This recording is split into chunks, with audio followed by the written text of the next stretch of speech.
Is this how you bob to it? Is this how you bob to that song? Welcome into another edition of Trust the Process Live. Everything happened yesterday in NBA free agency. It was absolutely insane, and we have CEO to talk about it. We have CEO of Navitas Marketing, Kevin Homer. Kevin, welcome to the show. Thanks for having me. We're glad to have you.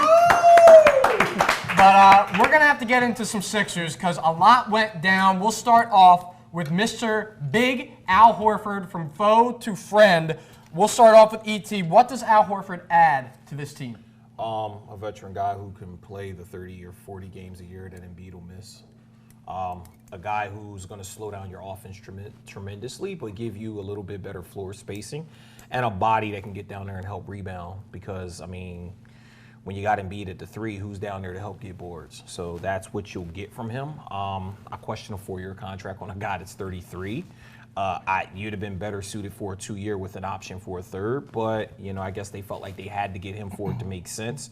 So they did what they wanted to do. You knew you were losing Jimmy. I'm sure they probably had a feeling that was coming and they needed to replace him. When you look at the totality of what else they also added in that, which I'm sure we'll get to, it makes a better upgrade as a team. But the big thing is they still got to fill out the rest of the roster. I mean, I heard you name about three pros in that. You sounded like you didn't like the deal, and then you went on to name about 3 pros of what Al Horford brings. It's okay. Along with the veteran presence, good defense, and what the Sixers really, really miss is late game poise and good late game decision making. Where if you're looking at over half of Joel Embiid's mistakes late game, who's on the other end stopping Joel Embiid? And that's one Mr. Al Horford. So you don't have to worry about losing to Boston next year. There you go. If Al Horford gets stopped by Enes Kanter, then we have whole other problems. Yeah. But that's something that he brings. And that's what I was thinking too. I mean, just as importantly as what did the Sixers gain by signing Al Horford? I mean, just as important as what did the Celtics lose? We've had trouble every year between the coaching from Boston and just the defense from Al Horford. Call it the mini KD effect. Yeah. Right. I call that whole team is a dumpster fire now.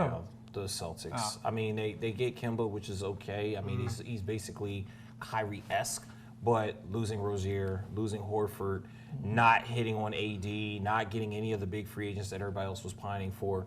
I think right now they're probably a 5-6 seed in the East. I think people are underrating that Enes Kanter move that they just made. Enes Kanter's solid, but he doesn't play defense. He doesn't, but he gives them good offensive minded. But going back to the Al Horford move, also what Al Horford gives them is when the Joel Embiid goes to the bench, the Sixers are terrible, minus 123 last year. With Urang isn't good enough. I like Urang. I like Urang. But I was a fan. What now Al Horford can do is if Joel Embiid goes to the bench, he can slide from the 4 to the 5 and be a good backup for when Embiid goes, and he won't make bad decisions at that spot, and he's good enough to defend people, and I think better than Boban Marjanovic. Shoots slightly under 40% from 3 as well, so that'll help. Right. And he'll teach Embiid how to be a better I was about to say, I mean, the one guy who shut down Embiid like none other was Al Horford. Without being athletic. And I think, well, that's what's so, and you mentioned him being 33. The only redeeming part of that is that he doesn't rely on explosive athleticism. Right. He relies on what's up here. And to your point, when he slows down the offense, they might need to slow it down a little bit. Al Horford can do that efficiently. Right. And so now Al Horford, the money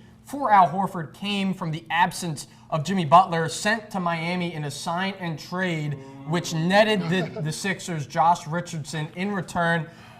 James, what is your initial takeaway for both teams from that trade? You know the emoji where like one eyebrow's up, one eyebrow's down? Like just bizarre. That was my initial, when Jimmy Butler said he wanted to go to the Heat, it was a little bizarre to me because when he left Minnesota, his biggest gripe was what? I want to win right now. The Heat are not in win championship right now mode. No. But he gets to go down there and be the guy. Now there were a lot of reports that came out that said there were a lot of personalities on the Sixers and they were clashing. I don't know if I really buy that, but Jimmy Butler, when it came down time to be the playoffs, he was the guy by default. He had to be the guy because their 2 best guys weren't stepping up. I think he wants to always be the guy. He doesn't want to be told what to do and where to move, and he gets to do that in Miami now. I agree completely. I mean, Jimmy has said he wants to win, which, I mean, who doesn't want to win? But I think it's pretty clear he doesn't want to go to a situation where the team is already set and he's that missing piece. He wants the team built around him. Yeah. That's what happened in Chicago. That's not what happened in Minnesota. It's not what happened in Philly. It would not have happened in Houston. And, here he's in Miami. We'll see what happens. Here's the kicker to it. Jimmy Butler is one of those people who he's kind of like the guy who's a 5 that wants to date a 10. Like, he kind of doesn't realize where he's at in life. Jimmy Butler's on the plus side of 30, and he's a guy who stays often injured.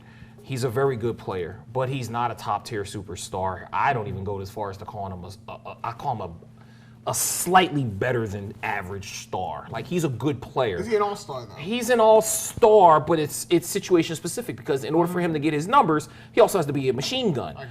The problem is the Sixers looked at it and said, who do we want to invest in long term? Do we want to invest in Jimmy Butler, who's shown to be a malcontent after a few years, after he gets paid, and he's on the plus side of 30? If he were 25-year-old Jimmy Butler, I think they would have offloaded Simmons and invested in Butler. But being on the plus side of 30, you got to look at it like, you know what? You're going to keep Ben Simmons here for the long haul, even though I don't agree with it, and you're going to let Jimmy Butler walk. Now, they were smart enough to get something back for him, a swingman who replaces Redick. You don't get the shooting, but you get the athleticism and the defense, which they lacked. We all knew that whenever J.J. Redick was on the court, no matter who the Sixers played in the playoffs, they were going to his matchup. It did not matter. Listen, it could have been me and you out there. They were going to us against J.J. Redick out there. Listen, the point I'm making is J.J. Redick is a great offensive player, but gives you zero on defense, other than the fact that he's a body. Josh Richardson is a guy who's big, he's lanky, he's athletic, he's 6'6", he can fly, and he's a riser. His numbers have gotten better exponentially each year as his career has progressed. So what you're looking at is a guy who can come in and grow with the team. He's a young guy, doesn't need the ball. He's not going to command the ball in the last seconds. But then that brings you back to the problem. Why was Jimmy Butler brought in? Because the Sixers didn't have a closer. Did they fix that with Al Horford? Did they fix that with Josh Richardson? So now in the late game situation, who's the ball going to? Because we all knew before, you better give it to Jimmy Butler. Now it's a question mark. Well, we won't go to Ben Simmons. They got to give it to Joel Embiid. And in this day in the NBA, are you really comfortable with your late game situation running through your center through the middle? I mean, in 1985, I was. Right. I sure ain't in 2019. A lot of the time in late game, especially in the playoffs, in late game situations, the guy who you want to shoot the ball will be schemed out of the play. The defense knows you want X, Y, Z to shoot the ball. So a lot of times it's either Andre Iguodala or a guy like Kyle Lowry. Definitely disagree. Danny Not a lot of the times. The best players in the league overcome that and get their shot off. would you- Kawhi in the playoffs, thank you. KD against LeBron in the finals. I think the funniest part about all of this, and back all the way when Jimmy was on Minnesota, there was actually rumblings that he wanted to go to Miami. That was like his #1 place. And he ended up coming to the Sixers. But the reason he said he wanted to go to Miami was that he was blown away by how the Heat fans treated Dwayne Wade. And he wanted to be treated like that. Someone should get in Jimmy's ear and let Jimmy know you're not Dwayne Wade. You know what? And you'll never be Dwayne Wade is a in first ballot Miami. Hall of Famer who spent all but 2 seasons of his entire career. Not even by his Dwayne choice. City. Not by his choice either. Right. So, and by the way, thank you for watching. Make sure that you share the show. We've got Kevin on the show. If you have any questions for Kevin, let us know. But the last piece of the Sixers free agent puzzle that was going down yesterday was Tobias Harris. 5 years, $180 million. Kevin, I'll start with you. Do you think that they gave him too much money? Probably, but what was the alternative? Yeah, Right. I agree. I mean, I think that Tobias, here's what I will say, is that without Butler, now I think Harris is allowed to be the player that he was on the Clippers and on Orlando, where he's more of a scoring threat. E.T., you're making faces. Here's what before ET unloads. Here's what I'll say is the player Tobias Harris probably got too much money, but what the market dictates is, like Kevin said, what was the alternative? He probably didn't get to. I mean, Nick Vooch got a $100 million contract too. Is he? Vucevic is a $100 million center.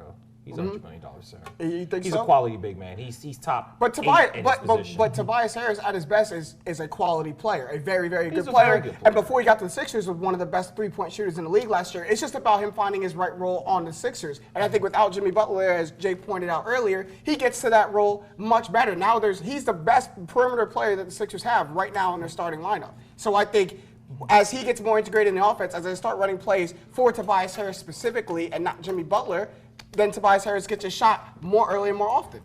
And he's back in his natural position. Right. So, okay, so there's some pros and cons to it. Do I like $180 million for Toby Harris?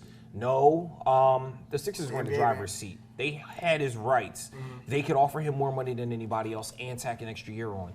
Do I think they needed to go to 180? No, but it was Elton Brand's first real big signing contract as a GM. So I think you learn, you make mistakes, you get better. Could he have probably got the deal for 5 years, 160? Probably, because nobody else is giving Toby Harris 160 over 5 years. Right. That said, he also is in a situation, like you said, there's some pros to how the offense is now going to kind of be catered to him, and this is where it's all going to fall on Brett Brown to make it work. You also have a situation where now he's playing back at his natural position, and he's going to have an opportunity to be closer to the 20-point per game score than the 15-point per game. The thing about Toby Harris that scared me the most, and this is why I'm nervous about giving anybody that kind of money, 5 years, it's a guy that's 26, 27 is not bad. That's fine. Okay, we're good with that. The problem is there were too many games. I don't care what you say. Shooters find ways to shoot. There were too many games where Tobias Harris was a non-factor. I mean, literally invisible. You didn't even know he suited up and played. And if I'm going to give you $180 million, you need to be able to show your face. I don't care if you play defense, grab rebounds. You don't always have to score. But the fact that they were literally able to take him out of games, or he take himself out of games, to where he was a non-factor and not able to contribute in some way, to give him $180 million is weird to me. Well, at some and that's point, me. when you're the fourth fiddle on the offense and the second primary ball handler on the perimeter, you kind of get pushed to that. And he was never used to being that in his NBA career. That was the first time, especially in playoffs and in big-time situation, that he was pushed to that role. He goes back to a primary role, especially on the perimeter, which is the biggest focus for the Sixers right now. And I think he gets better because of that. Well, and so we have a question from social media. Go to our guy Sean. What do you have for us? We do, guys. Viewer Marco Cristobal Jimenez asked in reference to the Jimmy Butler question, what about the other 3 quarters? You don't get contracts based on the fourth quarter alone. You get them based on how you play all 4 quarters. What do you guys respond to that? I agree 100% that you don't draft a guy for only playing 1 quarter over the other 4. But at the end of the day, you do pay guys to win games and help you win games. And if you don't have guys that are going to help you win, I don't care how many quarters they play. Listen, I would take LeBron James for 3 quarters every day of the week and overpay for him because he's LeBron James, and what he does in those first 3 might not even make the fourth quarter a factor. But that said, I also understand that if you only were able to get LeBron James at LeBron James level for just the fourth quarter, he'd still be worth the money because you've already seen what he can do in just the fourth quarter alone, how he's won games. I think it's all about the value in the offense. It goes back to my point. Coaching matters. I still hate Brett Brown, and I think that that's ultimately going to be the downfall. No matter who you give the Sixers, it's kind of like the Gabe Kapler effect. If you don't have the right guy running the players out there, you're not going to be able to win. And in the inverse, we've seen players like Andre Iguodala make their living late in the fourth quarter. Agreed. And well, just let me get this actually out of the way to see where Kevin stands. Kevin, we've talked about Brett Brown a ton. Where do you stand? Just so I get an idea. Where do you stand? I actually like the guy. I think the Smart Sorry. man. No, smart man. Sorry. Don't apologize. He doesn't like to him. anything about the It's fine. Sixers. So I think the players seem to enjoy playing for him and they react well to him, and I think that's pretty important. Right, and he is a guy who, throughout his years here, has faced a ton of different lineups, a ton of different teams coming in the building. He's going to have to figure it out once again with Elton Brand as they're looking to bring in more depth. The Sixers have to add some pieces to their bench to get ready for this year. They have, I think, like $9 million. I'm not exactly sure on the number. 7.5, somewhere around there, mid-level exceptions. Got 9 and guys on the roster right now. who are some of the guys who you guys are targeting? Kev, do you want to start? I saw you had a list of people for the Sixers, or do you have anyone in mind specifically? I got a list here, and I think having only $7 million left and probably having about 3 or 4 more guys that need to be sold. Obviously, we got to get creative here. The big name out there right now is Danny Green. It's not happening. No. Probably too expensive. We can keep dreaming. He's either following Kawhi or he's following big dollars that we don't have to spend.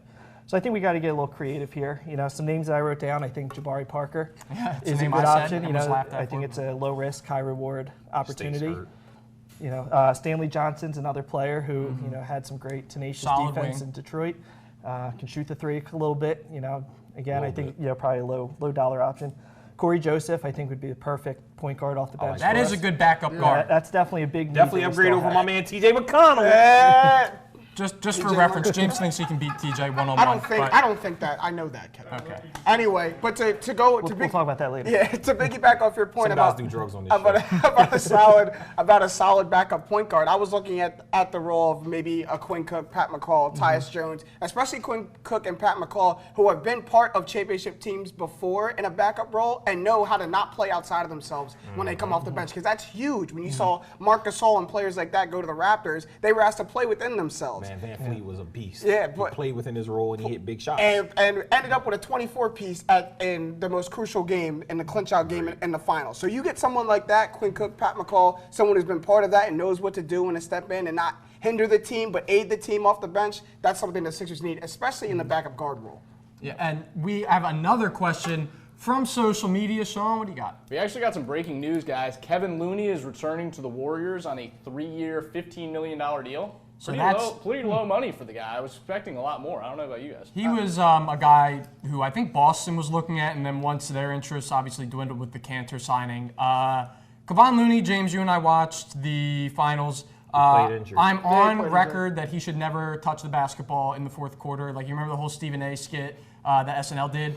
Kawhi Looney is whatever. I mean, good for Golden State. You have a tiny lineup. I hope the Sixers meet them in the finals. Look, Golden State is tremendous for a center only doing two things, and that's defending and rebounding. That's what Kawhi Looney does. They might have got there. Well, what killed Golden State was losing Durant. They didn't expect to lose him. They lost him. They started scrambling. Getting D'Angelo Russell to come and be a bench guy is such an upgrade because there were guys that he was going to be a starter for, and him coming off the bench for him because he's not going to start over Durant. I mean, he's not going to start over Steph or Clay, and he can't play the three. So you've got him coming off the bench probably in like a Lou Williams role. That's fantastic. And they're going to move him by the All-Star break anyway. It will 100% be very interesting. Let us know in the comments who should the Sixers spend their remaining free agency money on.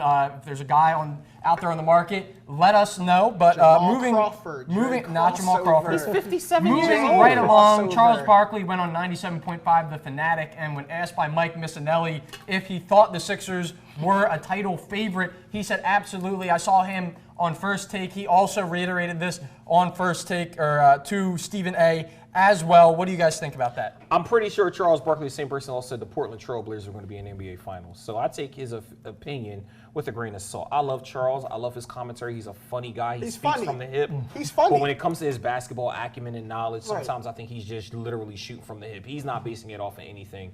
The Sixers have the same problem now that they had then. They have to find a way to make Ben Simmons a factor. If Ben Simmons can't shoot, it's 5-on-4 on offense. I don't care who you play. They won't beat anybody that matters in the playoffs. And let me extend the Charles Barkley quote. After that, he said, this is assuming that Joel Embiid stays healthy and gets his conditioning right. And this is assuming that Ben Simmons comes back with a jump shot. Wow. He's basing what he said, off of assumptions, off of hope, and what maybe could happen if these things happen when they come back. If you're reliant on your two best players to come out back with something that they haven't shown that they can get right, then I don't know where these hopes over. That's assuming that I'll also win Powerball as soon as I buy a ticket. It's how it works. Like, everybody can assume, and I get it. Yeah, I mean, listen, if, the Lakers land Kawhi Leonard and get two other monsters, then they'll never lose a game next year. Okay, but we're all talking about ifs and fifs. Right. At the end of the day, it's about what they're going to do based off of what you see and what they've shown you. And the big piece is, as much as you like Brett Brown, and we've argued about Brett Brown at length, Brett Brown has yet to make Ben Simmons take a jump shot that matters in an NBA game. He can't do it. He don't bench him. He don't sit down. He lets his brother, who I don't know anything about his brother. I've never seen him win a single coaching drill or a shooting competition, coach him on how to take jump shots. His brother of all people. Okay, and then he comes out and he doesn't take any jump shots. But you'll sit there and watch an Instagram video where he hits 7 threes in an empty gym by himself and then doesn't pull one all season. I'm sick of it. If Brett Brown can't make him take a jump shot, it does not matter. The Sixers I know your blood is boiling. I know your blood is boiling. Kev, tell me something good before I have to get after it. Well, I think the title of calling someone a favorite, that's something you got to earn. So let's just say Ben Simmons does take a jump shot this year, and let's just say Joel Embiid does stay healthy all year, and Brett Brown does put them in the position to win. They still haven't proven anything. Facts. They've got some great talent on paper. Can they win a championship? Possibly. If Embiid doesn't favorites? get the no, they haven't bubble earned guts, that title. This group, if Embiid doesn't get the bubble guts in the second round. When Embiid was healthy, this same group went to the same spot they did last year, the second round of the playoffs. Come on now. Okay, so here's what I'll say. So the only thing I'm going to say in the matter, I won't go out and say they're the title favorite. They should be the title favorite. They just got put together. I don't even know what they look like on the court. Here's what I will say, and you can't back me off this. They are a better team right now than they were when the season ended last year. Can you disagree with that? Not without the rest of that roster filled out. They need a bench. All right, how about this? Who's going to play? Let us know. They still have money to sign one. Let us know in the comments. Share the show. Will the Sixers be a title favorite? Will they at least be better than last year? I bet with my man Kyrie $50 that they would win more games. I think that's a good bet on my behalf. They got Jimmy Butler and Tobias Harris and won less games than they did before. But so now we're going to take a moment to talk with Kevin. Kevin, you're the CEO of Navitas Marketing. What can you tell us about that? Well, we've actually been in business for over 55 years. Wow. So we know the Philadelphia landscape. Yeah. We started off actually as a printing company. Our printing company is called the Homer Group. And as we grew and the marketing side of our printing business continued to grow and become more significant, we started Navitas as our marketing agency. So we have Homer Group as our printing company, Navitas as our agency, and we know the area well, we know the landscape, and it's been awesome to be out here tonight with you guys. Right. When you say marketing, what specifically is your target client? We really work with everyone. You know, again, what's great about having our foundation as the printing business is it's ink on paper. We can work with anyone. So then when we started the agency side, things kind of worked out that way as well. So we do everything from print marketing to digital marketing to branding, rebranding, and that's why it's so much fun to be here today and talking about trusting the brand. There it is. Yeah, and I visited you and Zach at work. You guys have a really good thing going there. Where can people find you on social, or if they want to contact you? Sure. I mean, our two websites are www.navitasmarketing.com and www.homergroup.com.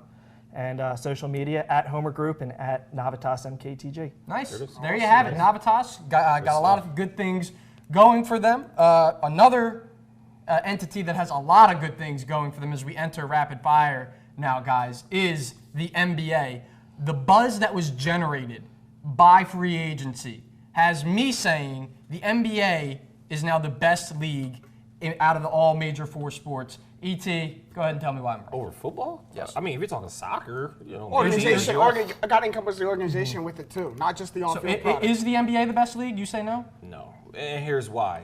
The best NBA finals ever won't outdraw the Super Bowl. It won't. The day it outdraws the Super Bowl will be the day that I'll call it the best league. When you can get people who don't even watch sports to gather around and have events at their house and go out and buy cases of beer and food and have people come and sit around and watch commercials for 3 hours about things that make no sense, that's when you will have the best league. The NBA is getting better. I love the direction that they're going. I like what they're doing. I like David Stern, but I really like the direction that they're going now, especially with the branding and some of the leadership that you see there. My thing is that I think they're still got a couple more steps. I like that they're very inclusive. They allow their players to have a voice, unlike the NFL. Those things all matter. That said, I don't think that they're there yet. All right. Kevin, what do you think? I think we can all agree that the NFL has the best championship, but I think the NBA is having the most success right now. Yeah. They have the most stability. There's a lot of controversy in the NFL right now. I think the NBA has more of the international flair. NFL is really just U.S. centric right now, and I got to go NBA. Yeah.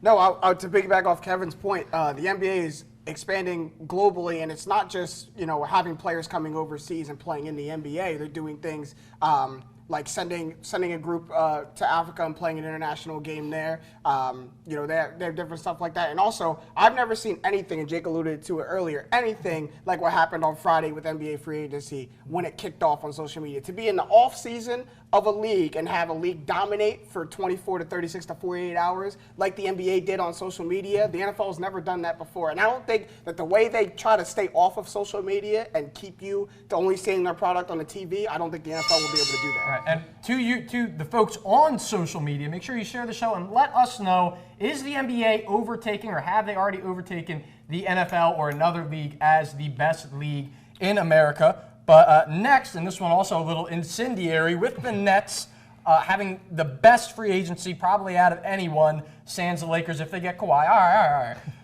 Have the Nets overtaken the Knicks in New York, James? Soon. If they haven't yet, soon. Put it there. This is the only argument I'll make for it. Is if you're, and Jake made the same argument earlier, if you're a businessman from wherever, from Montana, and you're moving into New York, and you got to pick a New York team, who are you going to pick right now? The dumpster fire that is the Knicks, or are you going to pick the Brooklyn Nets, who just signed 2 of the top players in the NBA? I'm agreeing with you. I'm not arguing. My argument is the Knicks have been bad for so long. The Nets passed them last year because the Knicks weren't even a playoff team. I didn't see that coming. They weren't even a playoff team. People don't watch the garbage Knicks. The best player on their team is Coach Fizdale, and he doesn't even play. Are you kidding me? If you're looking at this from an unbiased opinion, how can you look at someone or a team with an owner like James Dolan who does the things that he does and is saying he's not going to either change, sell the team, or do anything different with the way he runs it and still want to be a fan of this franchise moving forward? Are you I feel the bad same for them. ilk, Kevin? Oh, absolutely. There's no question. I mean, just as much as we're saying that the Nets may have had the best free agency this year, I think we can all agree that the Knicks had the worst. The worst, yeah. I mean, They tanked for In a while. The worst in a while. the Sixers are talking about depth. Good for the Knicks finding depth, but they forgot that they need starters. Yeah.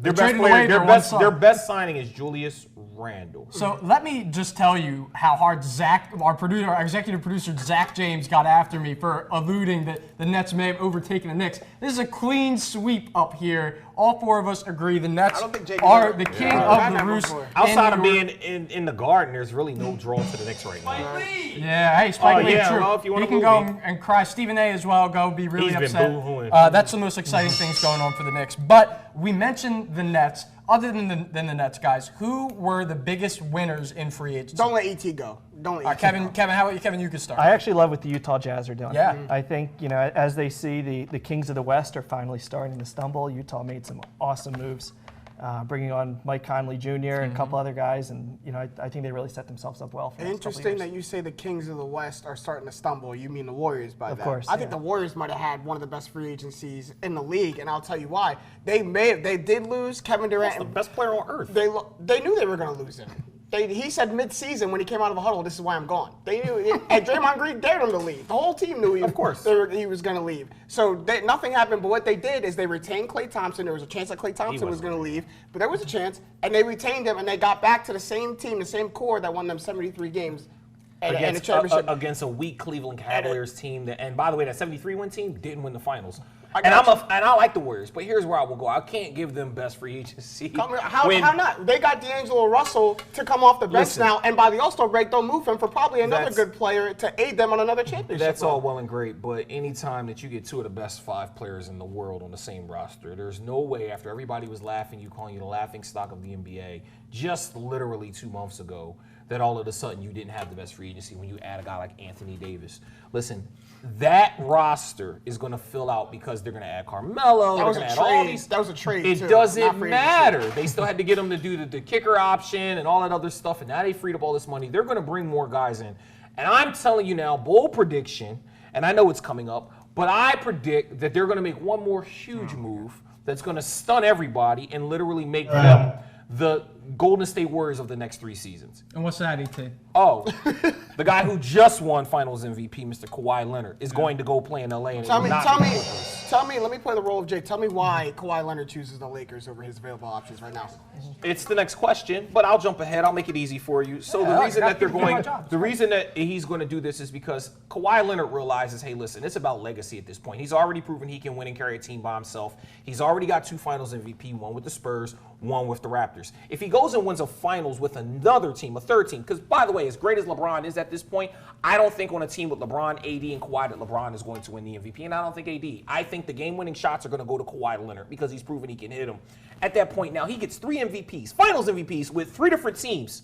That literally will cement him as a first ballot Hall of Famer. And if he doesn't do it while LeBron's there, he absolutely will do it when LeBron's gone. Because AD and Kawhi on the same team for the next 5 years makes them a championship caliber team everywhere, on everybody's board, and a favorite. Here's why I say he doesn't want to go to the Lakers, because all you said was very true, but still outside of that, when you go to a LeBron James team, you have to do it LeBron James' way. And I don't think Kawhi wants to do anything that has to be somebody else's way. If Kawhi's going to do it, he's going to do it his way. He went to the Raptors, and even though it didn't look like he was going to stay or going to do much there, Nick Nurse allowed to do it his way. Slowed the game down, allowed it to predicate on defense, which is why I think he goes to the Clippers. So I'll hit you with something about that.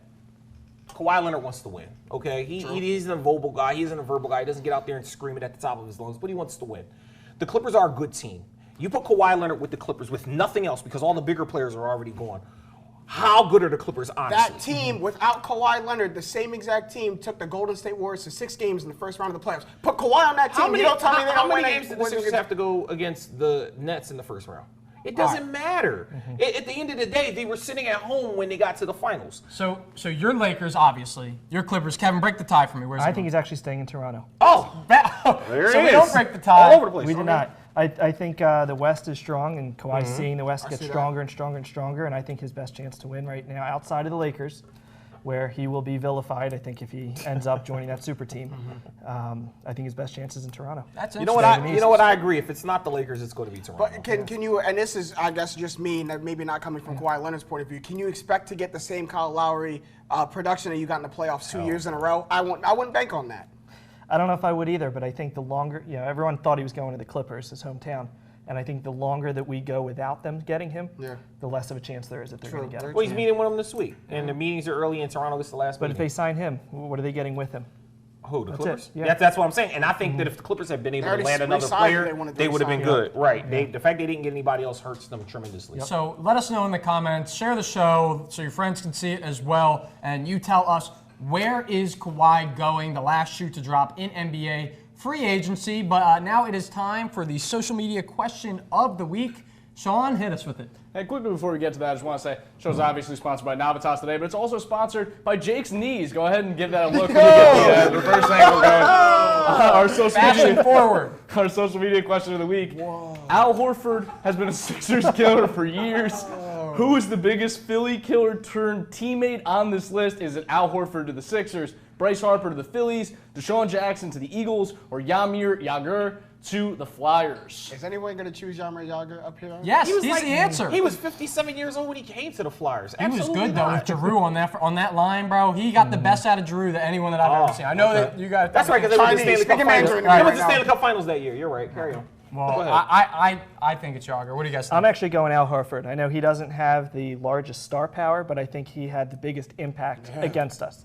Bryce Harper, he's an option, but the Phillies stunk when he was killing us, so it didn't really matter. Deshaun Jackson, how many times did we play against him? With him in Tampa, we didn't see him that often. Washington, So too. we got a little bit in Washington, but we always crushed Washington, so it didn't really Didn't matter, matter. even though he was playing well. Yager, yes, he was 57 years old when he got here. So I'm going to have to go with Horford. I almost chose Bryce Harper because of, and the debut of Bryce Harper still stings. When Bryce Harper came up, his first game in the bigs was against the Phillies, against our ace. Did he steal home that game? Yep, stole home, doubled the start, embarrassed Cole Hamels that game. But I'm going to go a little biased with Deshaun Jackson. As everybody up here knows, except Kevin, I'm a Buccaneers fan. And watching Deshaun Jackson go 70 plus yards on the first play of the game last year against Jalen Mills put a little bright spot in my heart. And the 3 or 4 times you mentioned, you've only played a couple times, the 3 or 4 times they may not have won the game except playing against the Buccaneers. But Deshaun Jackson had spot moments each time he played the Eagles and killed them. And once again, you can, E.T. actually, you didn't give yours. What's yours? I didn't. So, out of this list, I mean, you got to kind of say Horford, but you don't know what he's going to do. Do you have yet. one better that you have on your mind? The only one I think of that really stands out to me is Terrell Owens, but I don't remember him really killing the Eagles as much. But I remember what a draw it was when he came here and how he went from being a guy when he went to Dallas and cooking them to coming to the Eagles. Very similar to like a Dez Bryant. Like he was a guy that just killed them. But I remember when he was here how great he was. I just don't remember what he did in San Francisco. Yeah. top of my What head. about Mike Vick? Is Mike Vick an option? I don't know if Vick I don't know killed if him, he but- killed the Eagles, but they still won. They still Yeah. beat him in the They NFC still- Championship, they which is still what beat really him. matters. Correct. You can find that on our social media at TTPL Philly on Twitter. Trust the Process Live on Instagram. Let us know what you think. But guys, it is time for tap outs. James, you can start first. I'll start first. As we probably all know, it's been maybe a little bit of a disappointing season for our Philadelphia Phillies as they look to be one of the strongest teams, not only in the NL, but in the MLB, and it's kind of fallen flat about, 6.5 out of first right now. And there's not much to look forward to over the All-Star break coming up after maybe getting swept again by the Marlins. But we do have one little thing to look forward to, and that's our catcher, JT Realmuto, for the second straight year, getting announced to the NL All-Star roster. So hopefully he can shine bright and, give the Phillies maybe something to look forward to in the second half of the season if he comes in the All-Star game and does good. But even if he doesn't, JT, congratulations. Philly is proud of you. We like what you've done for the Phillies so far. Kevin? Who would have thought that here we are in a great sports city like Philadelphia, and we're only talking about one team tonight? We've got 4 teams who obviously are constantly competing for the limelight, the spotlight here, and Sixers did an incredible job in the past 24 hours. And here we are, about a month away from training camp for the Eagles. Just 2 years out of the Super Bowl, and people are saying that they may have a better team this year than they did that Super Bowl year. We haven't talked about them at all.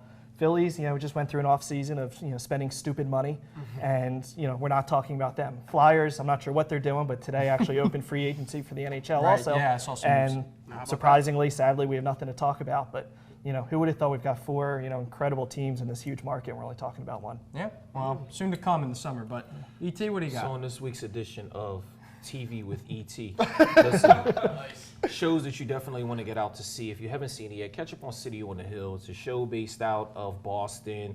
It's like a bank robber kind of take off the town, more of a series. Very good show. Another show, Jet, J-E-T-T, very good show, Crime Caper. And also another one that just started, The Rook. I give rave reviews to all 3 of those. And if you didn't see it, Chernobyl, that's still out floating around, as well as When They See Us if you're looking for a good Netflix. All things I highly recommend if you're looking for some, nice idiot box stuff to watch while you're sitting at home on a nice hot day under your air conditioning. Yeah, those are all good ones. Only thing I have to add is I find it utterly hilarious that Kevin Durant once again makes things hard on himself for saying that he felt like he was playing a distant second fiddle. No, duh! Everyone was trying to tell you this, KD, the entire time before you or when you went there. The entire time we've been trying to tell you, look, this wasn't a good move. You're way too good of a player to be doing this because you look like the second fiddle. And then 4 years later, it turns out that he felt the same way. Didn't he say he wanted that? Didn't he say, I'm okay not being the leader on this team? I'm okay with it being Steph's team. I'm tired of Kevin. Look, that is all the time that we have for this episode of Trust the Process Live. Kevin, thank you so much for joining us. Kevin Homer, Navitas Marketing. But that's all that we have here for you on My New Philly, where something's always new and everything's always Philly. I get to throw 2 papers today. They're going. Know when to walk away. Sweet music section. Know when to run. Players. You never count your money. When you're sitting at the table, there'll be time enough to count when the dealing's done. What a great